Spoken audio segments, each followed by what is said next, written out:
United states of America के Colorado में हाल ही में बर्फ़ की मुजस्समा साज़ी की जो आलमी चैम्पियनशिप है वो अख्तिताम पजीर हुई। और आपको ये जानकर खुशी होगी कि हमारे साथ जो ज़हूर अहमद लोन साहब हैं, ये स्कल्पचर आर्टिस्ट हैं, स्नो स्कल्पचर आर्टिस्ट हैं, और इन्होंने इस मुकाबले में न सिर्फ जम्मू कश्मीर बल्कि पूरे इंडिया की नुमाइंदगी की है। और ख़ुशी की बात ये कि इन्होंने वहाँ पर तीसरी पोजीशन भी हासिल की है।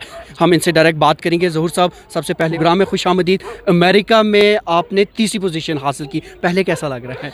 जी, मुझे तो बहुत खुशी हो रही है, क्योंकि कहते हैं ना कि इंसान जब मेहनत करते हैं ना, जो काफ़ी थके हुए थे हम, जब इंडिया का नाम आया तो वो थकान दूर हो गई। मुझे खुशी का कहीं ठिकाना ही नहीं था कि हमें वहाँ पे थर्ड प्राइज़ से नवाजा गया था। If I am not wrong, ये साउथ एशिया की पहली ऐसी टीम थी जो वहाँ गई थी। जी, ये साउथ एशिया की फ़र्स्ट स्नो स्कल्पचर टीम है जो वहाँ पे गई थी, और इस साउथ एशिया की फ़र्स्ट स्नो स्कल्पचर टीम का कैप्टन भी मैं ही हूँ। क्या बात है सर। सर, कश्मीर के ताल्लुक से अगर बात करें, हमारे बचपन से ही ये कोशिश रहती है, बर्फ़बारी होती है, हम बर्फ़ वगैरह चीज़ें बनाने लगते हैं, तो इसे खेल में ले जाना, ये जहन में आपको कैसे आया और वहाँ तक रसाई कैसे हासिल हुई, जर्नी कैसा रहा? जी, एक्चुअली क्या है कि आपको पता ही होगा कि हम कश्मीर में रहते हैं, तो पूरे साल भर वेट करते रहते हैं कि कब बर्फ़ गिरेगी, तो बर्फ़ के साथ हम मज़े लुत्फ़ उठाए, ऐसे चीज़ें। तो और साथ में जैसे देखा जाए, ये स्नो आर्ट जो है हमारा चाइल्डहुड से ही होता था, चलता रहता है, कि जब हम उसको स्नोमैन्स वगैरह कहा करते थे। लेकिन उसके बाद जब मेरी bachelors Kashmir university music and fine arts department से हुई थी, तो वहाँ पे मुझे थोड़ा सा प्रोफेशनल ट्रेनिंग मिली है, प्रोफेशनल डिग्री मुझे इसके लिए हासिल हुई है। मास्टर्स मैंने जामिया मिलिया से किया है, तब मुझे पता चला ये स्नो स्कल्पचर इसको कहा जाता है।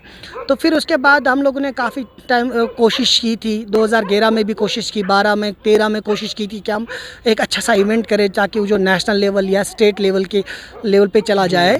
तो कोशिश की थी, तो कहीं से हमें सपोर्ट नहीं मिला, क्योंकि लोगों को स्नो आर्ट के बारे में कोई नॉलेज ही नहीं थी। At the same time sponsors की भी बड़ी कमी रहती है। हाँ, स्पॉन्सर्स की सबसे बड़ी कमी रहती है, क्योंकि कोई आगे नहीं आता इस पे है। बात करें, क्या ये स्कल्पचिंग जो है, क्या हमारे इस एथलीट्स जो फहरिस्त है उसमें शामिल है? हाँ, क्यों नहीं हो सकता है, क्योंकि जैसे बाहर की कंट्रीज़ में अगर आप देखोगे, मतलब अभी तक यहाँ नहीं है। नहीं, अभी तक कश्मीर में नहीं हुआ है। कश्मीर में 2014 में हम लोगों ने किया था, क्योंकि उस समय एक फ्रेंड थे इरफान कुरैशी, जिन्होंने हमें फुल स्पॉन्सर किया था इस चीज़ के लिए, क्योंकि उनको पता था कहीं ना कहीं ये एक ऐसा फील्ड है, ये एक ऐसा आर्ट है जो एक नया होने वाला है और जो हमारी यूथ को इंटरनेशनल लेवल फॉरेन कंट्रीज़ में लेके जाएगी। तो उन्होंने उस समय हमें सपोर्ट किया, काफ़ी अच्छा रहा। उसके बाद लेकिन हमारी भी चाहत बढ़ी जब हमने देखा कि लोग हमें अप्रिशिएट करने लगे, टूरिस्ट वहाँ आए, उनको अच्छा लगा, अट्रैक्ट हुआ था टूरिस्ट भी उसके साथ। तो फिर हमें लगा कि मुकाबला आपका किन किन के साथ, किस किस कंट्री से आए थे दीगर? जी, वहाँ पे क्या होता है, ये मुकाबला छोटा मुकाबला नहीं होता, क्योंकि ये वर्ल्ड का स्नो स्कल्पचर जो मुकाबला होता है, इसमें करीबन 400 टीमें पार्टिसिपेट करती है, लेकिन 400 में से केवल 16 टीमों की सिलेक्शन हो जाती है। पहले सिलेक्शन ही बहुत टफ होती है। तो आपने तो पहला मैदान उसी वक्त मार लिया जब आपकी उन 16 में सिलेक्शन हो गई? जी, हमने पहला मैदान तो वहीं मारा था जब हमारी उन 16 में सिलेक्शन हो गई थी। तभी हमें लगा था कि चलो ठीक है, जाना तो है, जी जान अब लगाना है कि वहाँ मेहनत करनी है। तो वहाँ पे जब हम पहुँचे, तो जो सबसे एक्सपर्ट होते हैं आर्टिस्ट, जिनको करीबन 35 साल की एक्सपीरियंस है स्नो आर्ट में, वो वहाँ पे कंपटीशन के लिए आए थे। टीम मंगोलिया आई थी, टीम मेक्सिको आई थी, टीम जर्मनी आई थी, टीम वेक्सकॉन आई थी, टीम कनाडा आई थी। तो इस तरह की बहुत सारे अलग अलग कंट्रीज से टीम आई थी। तो हम लोगों ने जब पार्टिसिपेट करना स्टार्ट किया था, तो पहले पहले लगता था कि ये कश्मीर जैसा स्नो है, लेकिन पता नहीं होता था कि उसका प्रोसेस अलग है, उसको कंप्रेस करने का प्रोसेस अलग है, क्योंकि ये वहाँ पे एक ऐसा नहीं है कि हम बिल्ट करते हैं। हमें क्या मिलता है वहाँ पे, 12 फीट की हाइट होती है उसकी, 10 फीट की उसकी विड्थ और ब्रेड्थ होती है।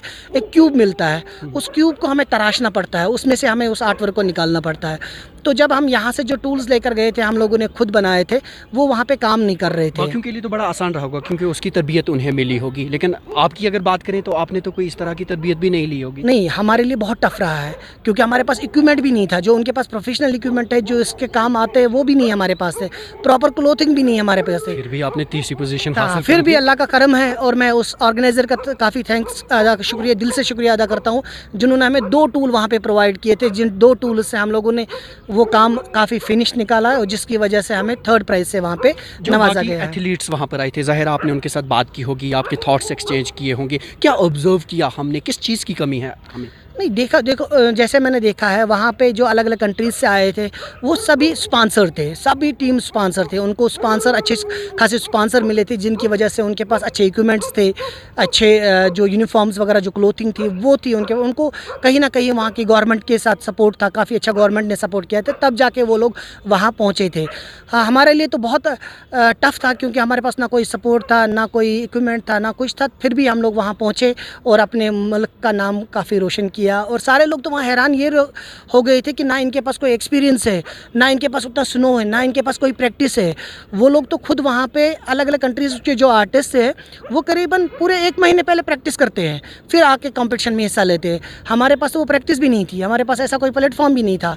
अब तो जम्मू कश्मीर में चूँकि 6 महीने हमें बर्फ़ का सामना रहता ही रहता है, कितना पोटेंशियल आप यहाँ पर देख रहे हैं और कौन से वो इकदाम हैं जो करने की ज़रूरत है? जी, यहाँ पे यही इकदाम करने की ज़रूरत है, सपोर्ट की ज़रूरत है। अगर टूरिज़्म डिपार्टमेंट आए, हमारे पास सोर्स है, हमारे पास स्नो है, बर्फ़ है, लोकेशंस है, जिसकी वजह से अगर वहाँ पे हम ऐसे इवेंट्स करवा सकते हैं जहाँ पे हमारी भी प्रैक्टिस हो जाए और साथ साथ में हम उन बच्चों को या उन नौजवानों को तैयार ट्रेन करें जिनके अंदर हुनर है, वो भी इंटरनेशनल लेवल पे अपना हुनर जो है दिखा सकते हैं और अपने मुल्क का नाम रोशन कर सकते हैं। हमारे पास अच्छी जगह हैं, गुलमर्ग है, पहलगाम है, सोनमर्ग है, जहाँ पे हमारे पास सोर्सेज है कि स्नो है, अल्लाह ताला ने दी है हमें।